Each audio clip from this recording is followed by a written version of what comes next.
ধানের পেজে আপনারা ভোটটা দেন তাহলে বাংলাদেশে কোনো সংস্কার হবে না। দাঁড়িপাল্লার যদি আপনারা সেখানে ভোট দেন কোনো সংস্কার হবে না।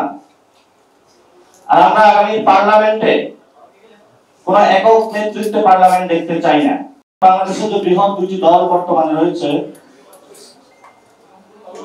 একটি হলো বিএনপি আর একটি হলো জামায়াত। জামায়াত তাহলে ছোট দল ছিল, এখন হুট করে বড় হয়ে গিয়েছে ক্যাপ মার্কেটে।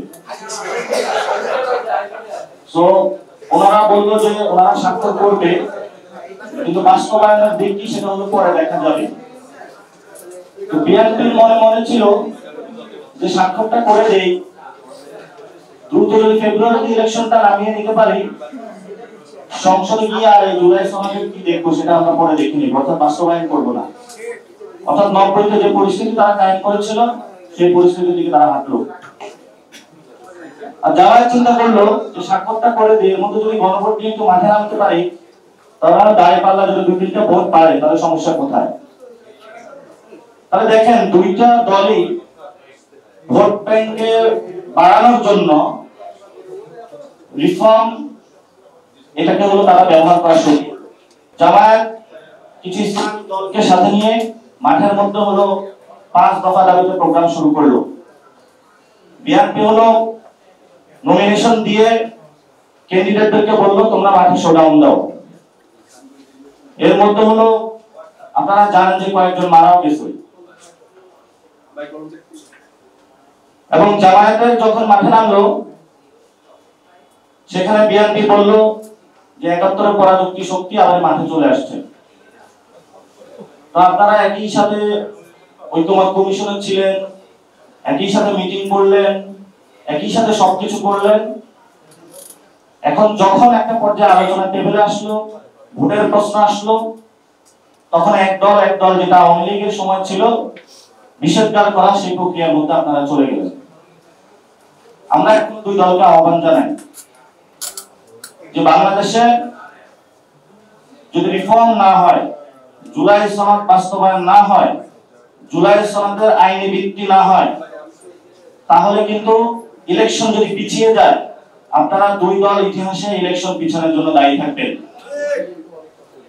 আপনাদের দুইটি দলকেই দ্রুত গতিতে জুলাই সনদের আইনি ভিত্তি বাস্তবায়নের একটি পদ্ধতি খুঁজে বের করে ফেব্রুয়ারিতে ইলেকশন করার জন্য দ্রুত পদক্ষেপ নিতে হবে।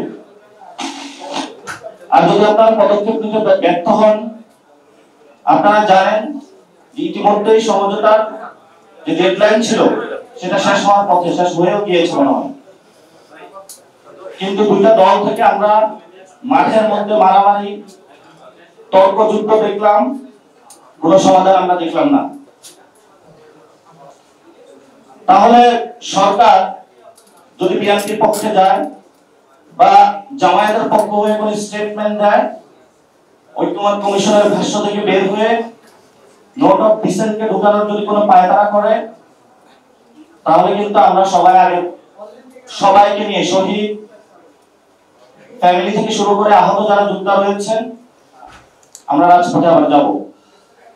দুইটা দলকে কিভাবে বাধ্য করাতে হয় আমরা সে বিষয়ে খুব ভালো করে জানি। তবে যেই ভোটগুলো বাড়াইছেন, কেউ সোশ্যাল ওয়েলফেয়ার করে, কেউ হলো শহীদ ফ্যামিলি নিয়ে পলিটিক্যাল ব্র্যান্ড অ্যাম্বাসেডর যোগ করে, এই দুইটা দলের ভোট ব্যাংক কিন্তু আবার নিচের দিকে নামতে থাকবে। তাহলে আগামীতে ভোট পাবে কারা? ভোট পাবে তারাই, আদেশ হবে, কিন্তু এটা কিন্তু আগামী 5 বছরে বাস্তবায়ন করতে হবে। এই বাস্তবায়ন প্রক্রিয়াতে আগামী ইলেকশনের আগে একটি রিফর্ম অ্যালায়েন্স হবে বা সংস্কার জোট হবে। আমরা দেশবাসীকে আহ্বান জানাবো, সংস্কার জোট গঠনের প্রক্রিয়া চলছে। পুরো বাংলাদেশ আপনাদের বুকে দাঁড়িপাল্লার ব্যাচ থাকুক, ধানের ব্যাচ থাকুক, বুঝে গিয়ে কিন্তু আপনারা এই যে সংস্কার জোটে ভোটটা দিয়ে আসবেন।